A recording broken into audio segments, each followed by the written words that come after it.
Aquí te muestro un repaso de los métodos de cálculo de raíces y concretamente practicaremos el método de bisección con ejemplos usando Excel.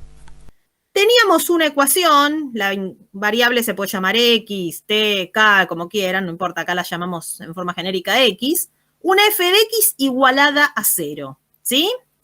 Y los métodos numéricos nos van a ir generando una sucesión de valores, x0, x1, xn, que si está bien aplicado el método, si se cumplían las hipótesis que va a exigir cada método, esa sucesión debe converger a la raíz. Siempre que hablemos de la raíz exacta, la vamos a denotar con la letra alfa. Si en un mismo ejercicio hay varias raíces, le ponemos alfa 1, alfa 2, alfa 3, ¿sí? Entonces, los métodos numéricos generan sucesiones de valores que se van acercando, o el límite de esa sucesión tiende a la raíz alfa. No necesariamente la x3 va a estar más cerca de la raíz que la x2, en los métodos, no en todos los métodos. Pero sí el límite de esta sucesión tiene que tender a la raíz. ¿Sí? Bueno, y el error, que esto que yo escribí acá es el error absoluto tomado en módulo, ¿no? ¿Puedo yo saberlo en cada paso? ¿Puedo saber, decir, bueno, a ver, ¿a qué distancia estoy de la raíz? ¿Estoy a menos de 10 a la menos 5? Paro. En el ejemplo del burrito, si yo quería tener un error menor que 10 a la menos 5, ¿puedo cada vez que voy encontrando un valor decir ya estoy o no estoy? ¿Conozco la verdadera raíz? Acá interviene alfa. Y como alfa es desconocida, yo nunca voy a poder hacer esta cuenta, ¿no? En cada paso de mi ciclo repetitivo para decir salgo o sigo calculando. Como este que es el error verdadero no se puede tener, porque yo todavía no conozco alfa, estoy haciendo el método para encontrar alfa porque no la tengo, entonces no puedo hacer esto, son unas cantidades que aproximadamente son similares a esto, entonces nos guían, nos dan una pista. ¿Cuáles son esos criterios? Hay varios, pero acá vemos dos, ¿no? Principalmente, estos criterios de detención son, el primero, ¿qué significa? Que si la diferencia entre las dos últimas aproximaciones es menor que el épsilon, podemos asegurar que también la distancia a la raíz sea menor que eso. Pero este criterio implica en cada paso estar haciendo una comparación más, ¿no? Hacer la resta de las dos últimas iteraciones que se hicieron. El criterio 2, ¿qué nos dice? Que si la imagen del último X que yo hice es menor al épsilon en valor absoluto, ¿no? Tomada en módulo, uno puede decir, ah, bueno, ya estoy cerquita de la raíz. Pero ¿qué pasa con este segundo criterio?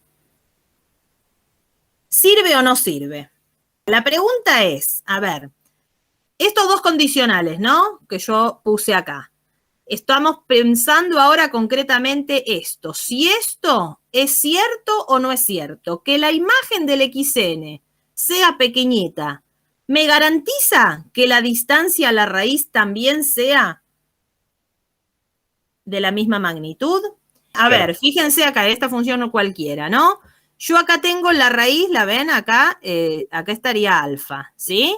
Entonces, si yo tomo este xn, este que está ahí marcado, que tiene una imagen pequeñita, epsilon, fíjense que la distancia a la raíz es aún más pequeñita, ¿no? Estoy a menos distancia, pero si yo tuviera una función con pendiente muy suave, acá esta sería alfa, yo puedo tomar un xn, ¿ven? Cuya imagen es muy pequeñita, o sea, el épsilon acá sería este pedacito, y sin embargo, fíjense que la distancia a la raíz, ¿no? Que es lo que está acá en el consecuente, ¿sería menor que este épsilon o no? En este caso, este condicional no se cumple. Por eso es que para poder usar este criterio de paro, ¿cómo tiene que ser en el intervalo donde estemos trabajando, ¿no? Cerca de la raíz, la función tiene que tener una derivada mayor a 1 tomada en valor absoluto. ¿Sí? Bueno, ahora en los ejercicios nos vamos a fijar esto. Y por último, vamos a recordar un teorema, que es el de donde surge el primero de los métodos, que es el teorema de Bolzano. Si la función es, si tenemos una función que es continua en un intervalo cerrado AB y el signo de f de A distinto al signo de f de B, seguro que existe al menos un valor en el que la función vale 0. ¿Sí? Puede haber una o más raíces. Bueno, esto es lo que a nosotros nos va a derivar en el primero de los métodos que vamos a ver, ¿no? Pero una cosa más genérica, antes de terminar con este repaso, ¿a qué se llama orden y radio de convergencia de un método? No sé si les quedaron claros estos conceptos. Son dos parámetros que a nosotros, ¿qué nos van a indicar? La rapidez de convergencia. Uno es el orden y otro es el radio. ¿Cómo están definidos? Bueno, a través de este límite.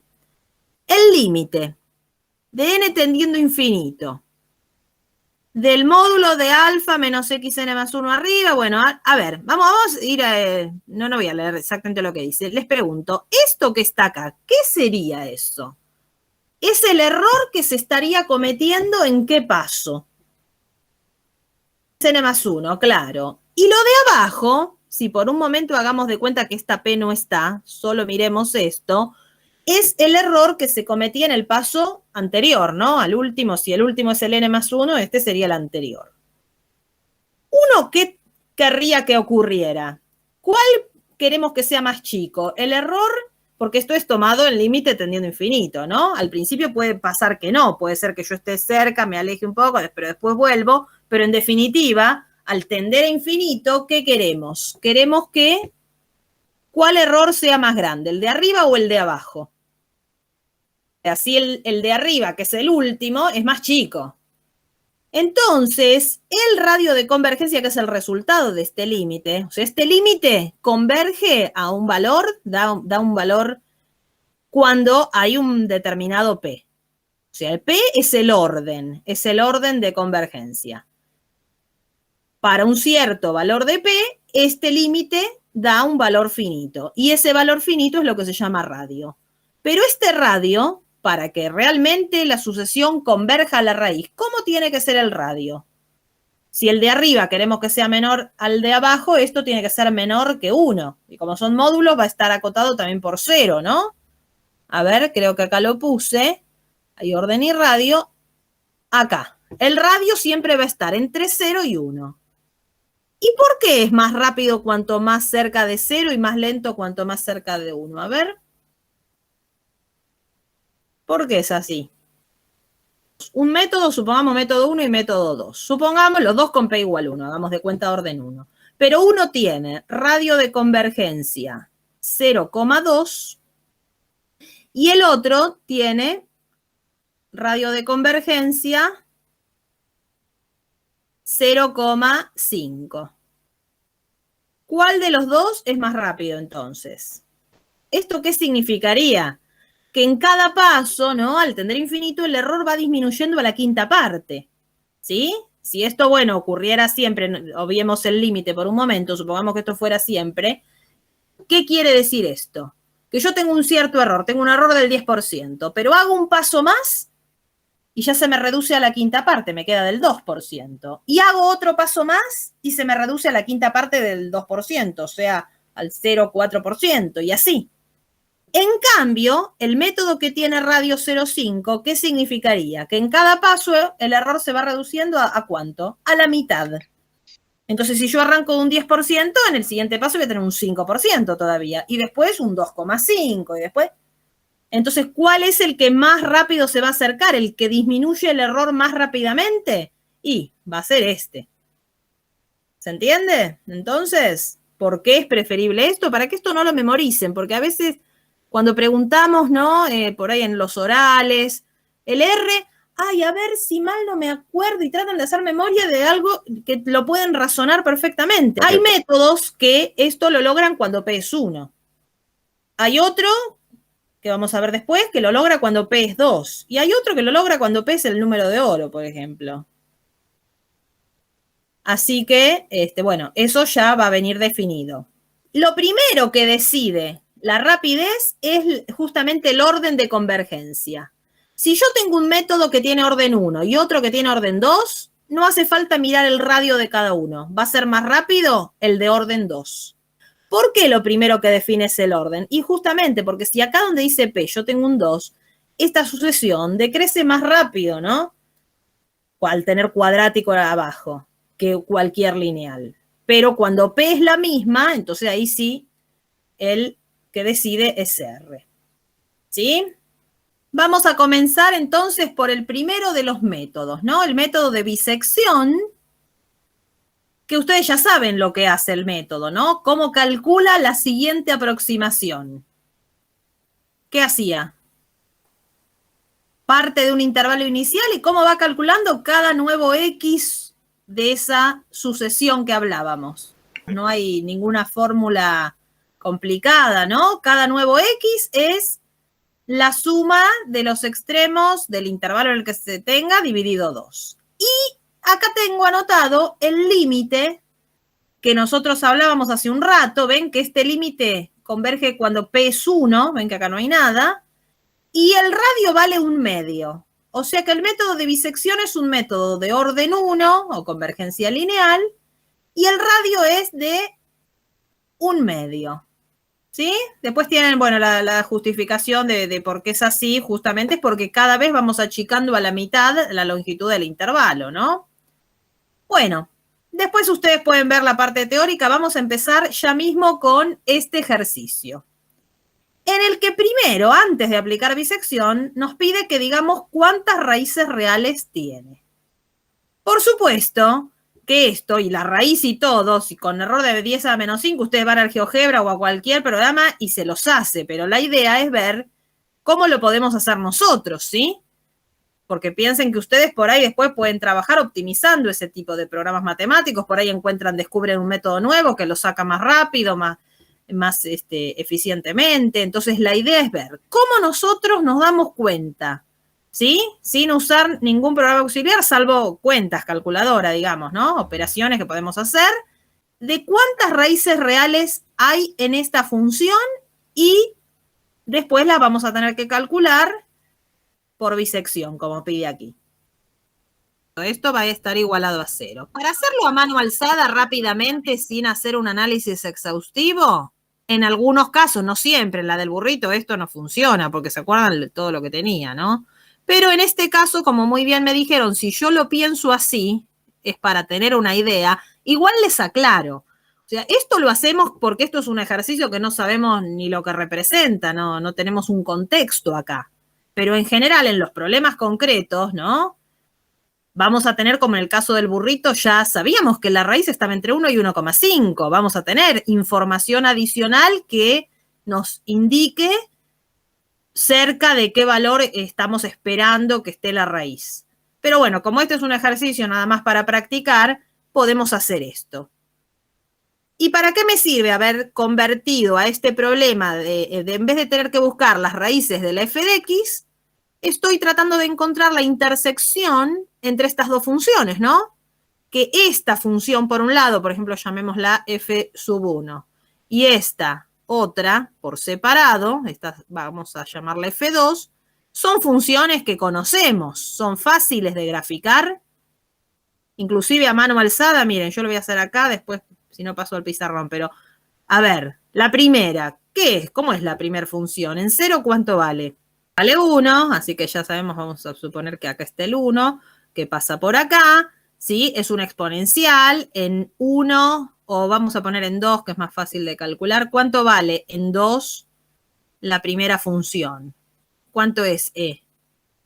2, más o menos por acá, 2,78, a ver, acá. O sea que esta función sabemos que es así, y acá sabemos que es asintótica, ¿no? En el eje X negativo. Bueno, más o menos ahí tenemos la primera.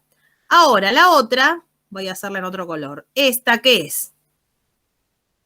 Es una parábola, ¿no? ¿Dónde tiene raíces? Esto yo lo podría escribir X por, esta pasa por el 0 y por el 1, 2, acá, menos 3. Vamos a, ahí, ¿sí? Bien, entonces, acá vamos a estirar un poquitito más esto. Entonces, ¿cómo se abre para arriba o para abajo esta parábola? arriba, ¿sí? O sea que si esto era el menos 3 y la otra raíz está en 0, el eje de simetría va a estar en acá, en menos 1,5. ¿Está bien?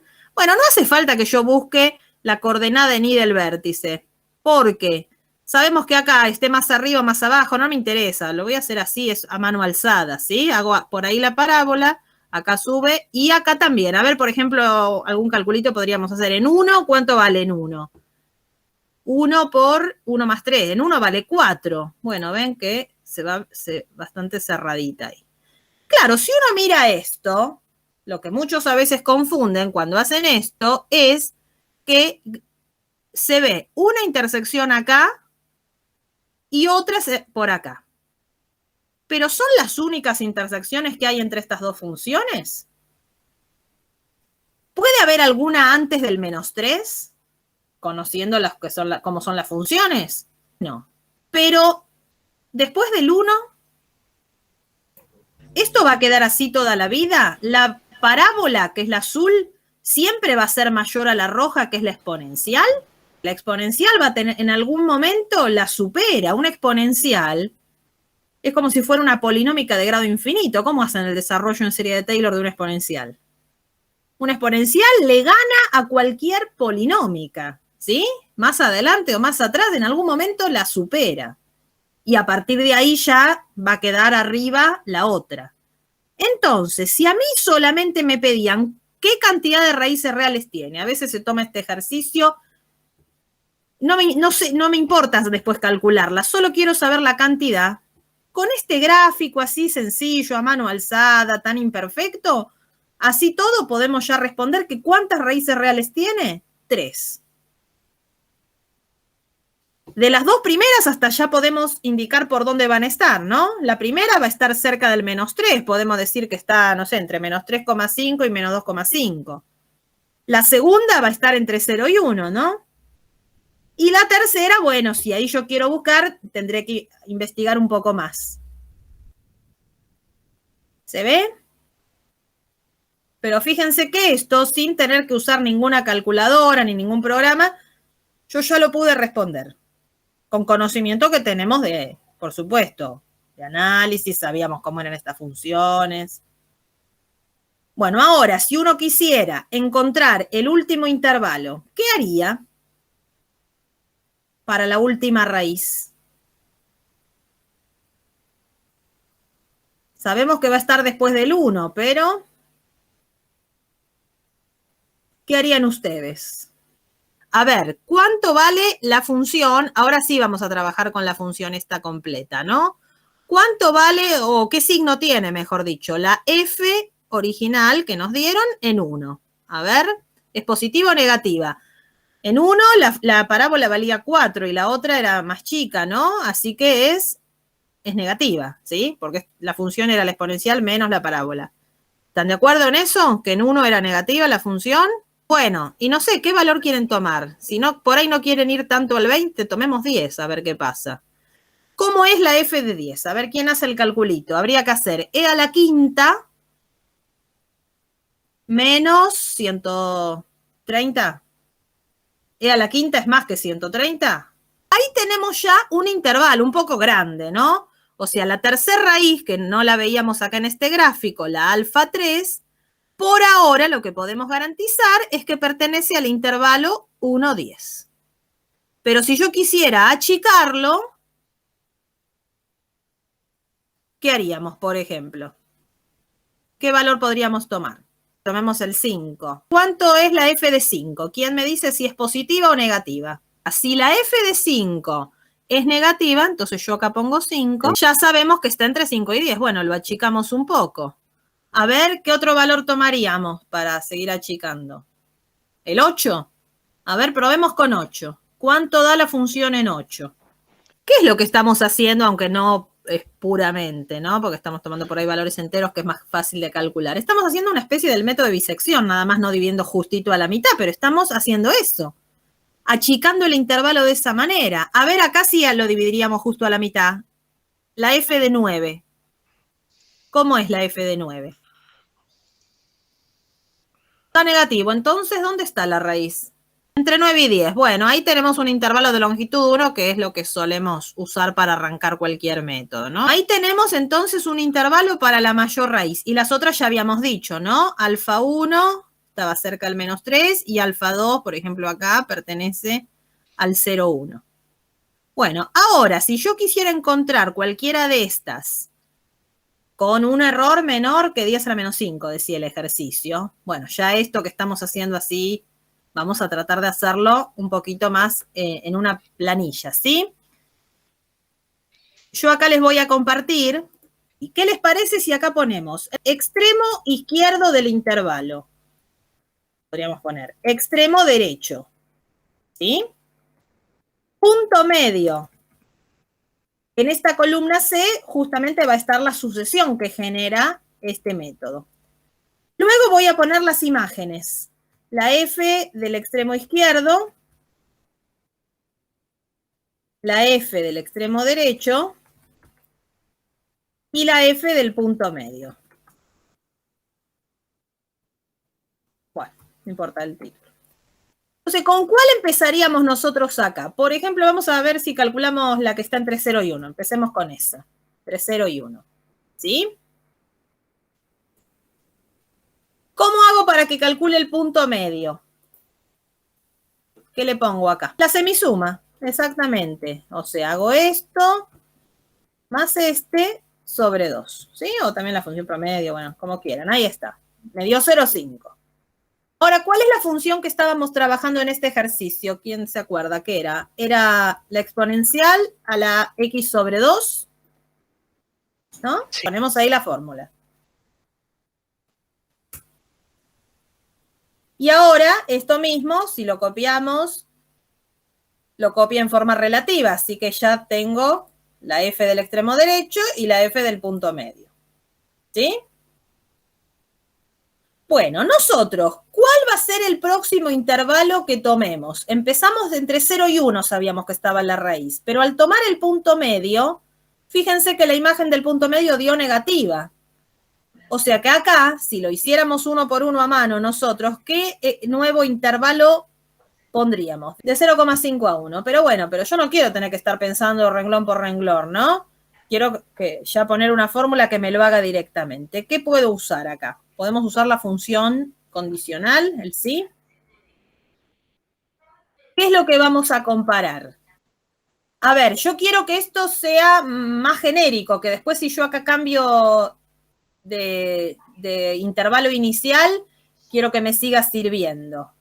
Yo compararía la f del punto medio con alguna de los extremos, ¿no? Podría ser con el extremo izquierdo. Entonces, si tuvieran el mismo signo, o sea, yo podría preguntar si esta por esta es, bueno, podemos preguntar menor a 0, que es lo que ocurre acá. A ver, si esto es menor a 0, significa que tienen signos diferentes, como ocurre concretamente en este paso. ¿Quién tengo que poner en esta celda donde estoy poniendo la fórmula? ¿A cuál pongo acá? Al extremo izquierdo, claro. Acá habría que poner al extremo izquierdo porque el intervalo ahora iría de 0 a 0,5, ¿no? Si esto fuera falso, que es el último parámetro de esto, acá sí, ¿quién vendría? El punto medio. Muy bien. Bueno, a ver qué nos pone acá. Nos pone el 0. ¿Ven? Pero si acá, yo después lo cambio, ¿eh? Si yo acá pongo un número positivo, ¿ven? Ahí me lo cambió. Bueno. Bien. Acá podemos hacer algo similar, ¿no? Yo acá voy a preguntar lo mismo que antes. Si la f del extremo izquierdo multiplicada por punto medio es negativo, con esta misma pregunta, en la otra columna, ¿a quién habíamos puesto? ¿Qué es lo que está pasando? En la otra habíamos puesto como nuevo extremo izquierdo al mismo que estaba antes. ¿Sí? Y en ese caso, ¿quién tendría que venir acá, ahora en la que estamos? El punto medio. Pero si esto era falso, al punto medio lo poníamos en la primera columna. Entonces aquí, ¿a quién tendríamos que poner? Al extremo derecho. ¿Sí? Ahí está. Bueno, y ahora es solo cuestión de copiar esto que quedó acá, porque punto medio lo copio.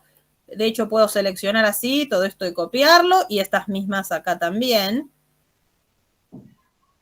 Y fíjense cómo vamos acercándonos. A ver, yo hasta ahora copié hasta, no sé, un renglón cualquiera, al azar. Esta columna C es la de las distintas X, ¿no? Esta sería el X1. Bueno, estamos desfasados de la fila, ¿no? Porque este es el X1, X2, X3, X4, X5, X6, X7. ¿Sigo o ya con esto puedo garantizar error menor que 10 a la menos 5 como me pedían? ¿Qué criterio de paro están utilizando ustedes? ¿En qué se fijaron para decirme que hay que seguir? ¿Qué es lo que se fijaron? ¿La cantidad de cifras que comparten? Si es eso, estarían usando el criterio 1, la diferencia entre dos aproximaciones sucesivas. O la otra es la F del punto. Porque habíamos dicho que ese criterio de fijarse la F era válido si la derivada... Bueno, entonces, ¿qué podríamos hacer acá en esta columna? Podríamos hacer paro, con signo de pregunta, y que nos ponga si paro o no paro. Pero para saber el criterio de paro, entonces, habría que hacer. Podríamos acá hacer un criterio de paro un poco más general, que sabemos que va a servir siempre. Podríamos poner, sí, la diferencia entre las dos últimas aproximaciones, ¿no? Valor absoluto, acá se pone abs. Si el valor absoluto, ¿de quién? De esta, que es la x2 menos la x1, ¿no? Si esta diferencia es menor que ¿cuánto queremos? Bueno, que un epsilon, ¿sí? El epsilon también, podríamos ponerlo acá en la H1. Ahí vamos a poner el epsilon después. Si ocurre eso, que nos ponga un cartelito que diga sí, paro. Y si no, que nos ponga un cartelito que diga no. Lo que ustedes quieran, que ponga sigo, paro. Bueno, acá vamos a poner, entonces en este casillero voy a poner el epsilon. En este caso, ¿qué queríamos que sea? Así después lo variamos y vemos qué pasa. Ahora voy a poner 10 a la menos 5. A ver qué pasa. ¿Sí? Bueno, a ver. Voy a copiar esto. Ahí está. Un F4 ahí. Ahí está, F4, la dejamos fija. Sí, me parecía. Igual, no sé si ya había llegado a donde me tuviera que decir, ¿no? Todavía no. 3, 5, 6. No, todavía no. Falta. A ver quién encuentra cuál es la que podríamos garantizar. Acá ya en la 18, que sería la 17, ¿no? En la iteración 17, o sea, estas dos no habría necesidad de haberlas hecho. Acá me dice que sí. La diferencia, ¿sí? Entre las dos últimas, fíjense que comparten el 3, el 5, 6, 0. Y la última, ¿qué pasa? La última no la comparten, pero la diferencia sí es menor, ¿no? Entonces, ¿con cuál nos quedamos nosotros? Con la última. Nos quedamos con esta como una aproximación con error menor que 10 a la menos 5. Si nos hubiéramos fijado en el otro criterio, que habría que ver la derivada como es, ¿eh? Si se pudiera. Acá también tendríamos que haber parado acá. Pero no siempre, ¿eh? Cuando se puedan usar los dos criterios, no necesariamente vamos a parar en el mismo renglón. Porque como dijimos, son criterios, son valores aproximados a lo que nosotros queremos garantizar. Alguno se cubre de más, o sea, por ahí nos hace hacer un poco más de iteraciones para estar seguro, digamos, uno de los criterios. Entonces, a veces puede pasar que si yo hago un criterio, paro en esta y si hago el otro, me hace hacer dos más. Bueno, ¿se entendió hasta acá? ¿Qué pasa si yo quisiera la raíz más grande? Vengo acá y cambio esto. ¿Entre quiénes estaba? 9 y 10, habíamos dicho, me parece. Entre 9 y 10, a ver si más o menos nos lleva a la misma cantidad de iteraciones. Ah, justo, miren, la misma cantidad. Ahí llegamos a la que está entre 9 y 10. Y la otra, ¿dónde estaba? Entre menos 4 y menos 3, me parece. A ver. Bueno. Acá, menos 3, 0, 7. Bueno, por supuesto que si nosotros hubiéramos dicho, bueno, estaba entre menos 3.1 y menos 3, ahí posiblemente llegue antes, ven, 4 renglones antes, no tanto, pero 4 anteriores, ya me decía así. ¿Sí? Bueno, así funciona el método de bisección. Va achicando el intervalo a la mitad. Ahora, ¿habría manera de saber la cantidad de iteraciones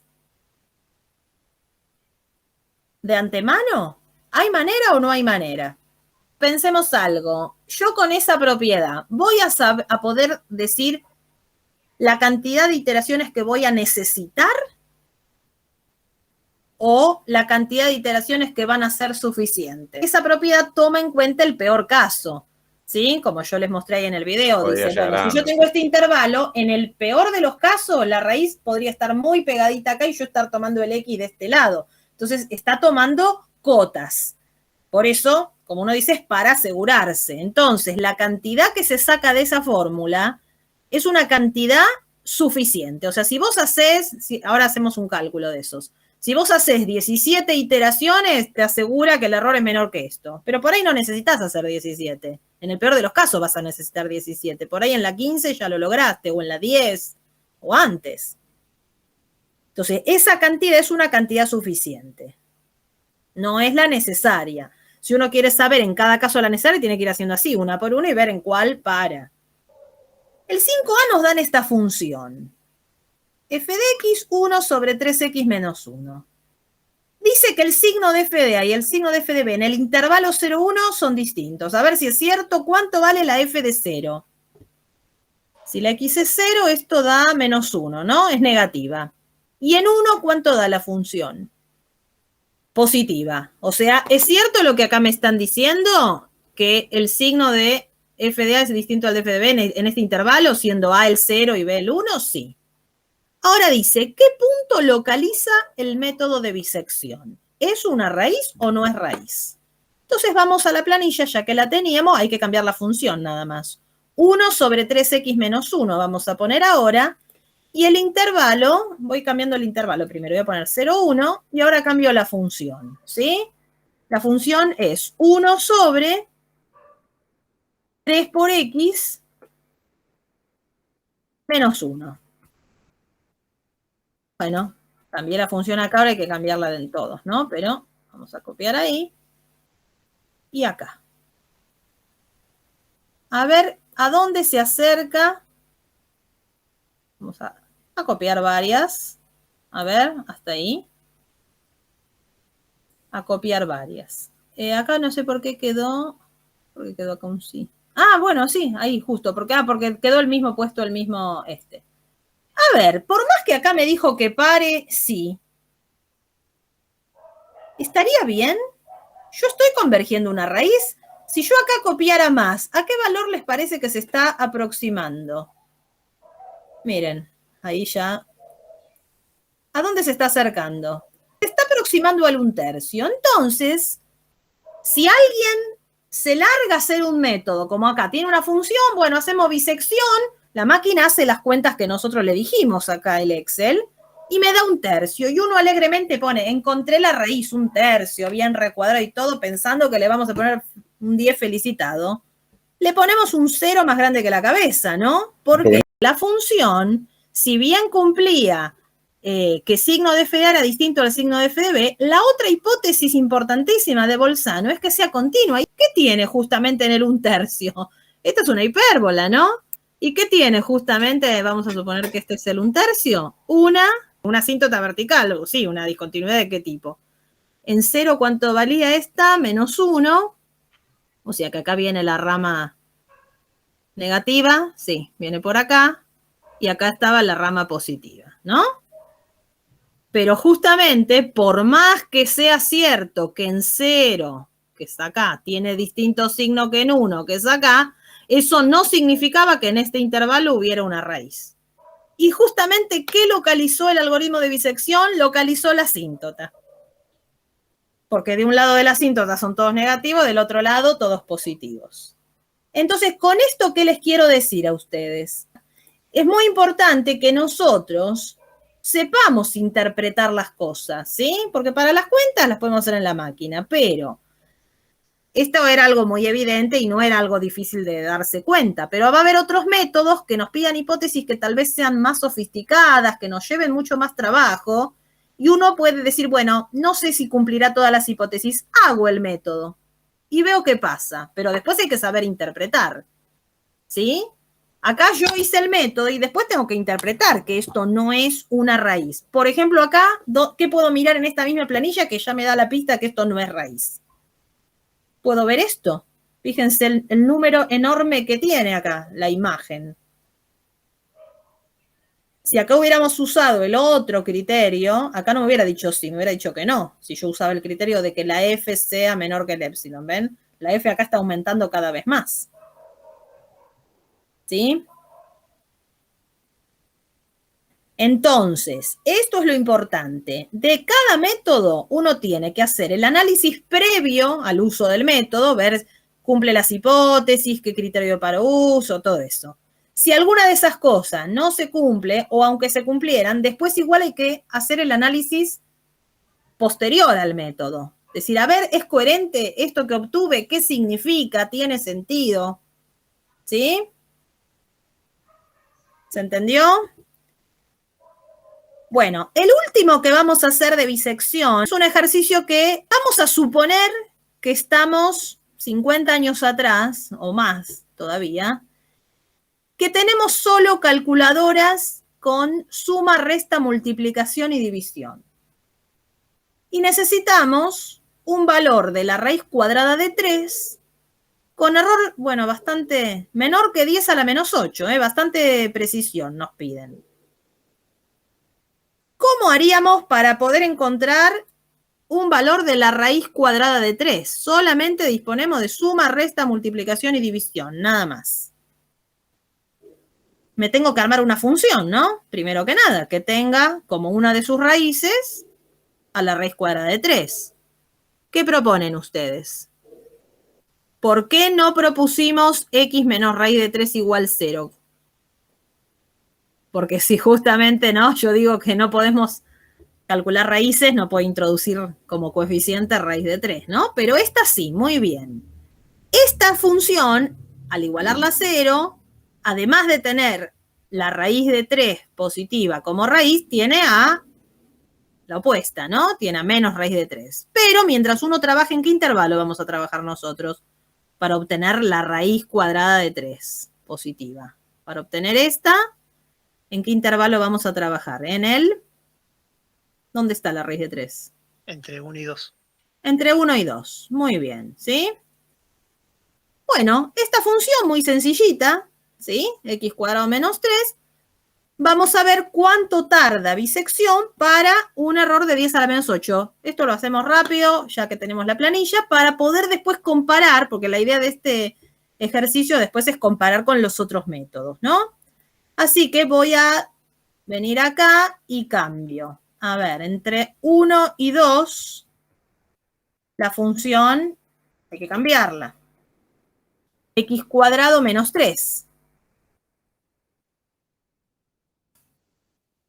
Bueno, copiemos acá, los que lo están haciendo al mismo tiempo, fíjense, a ver si les da lo mismo que a mí. Y, voy a cambiar el error, que acá voy a poner 10 a la menos 8. Para ver en cuál fila me dice que... Igual yo voy a volver a copiar a partir de acá porque no sé hasta cuál copiar. Bueno, me dijo que sí a mí en la... Serían 27 iteraciones. Porque es en el renglón 28, pero teníamos una corrida, ¿no? En la número 27. Acá encontramos la raíz cuadrada de 3, ven, 1,73205081, con error menor que 10 a la menos 8. ¿Sí? ¿Les dio lo mismo a los que lo están haciendo? 27 iteraciones. Bueno, bien, dejémoslo esto pendiente para probar con otro de los métodos. Espero que te haya sido útil. Continuaremos con el método de regula falsi.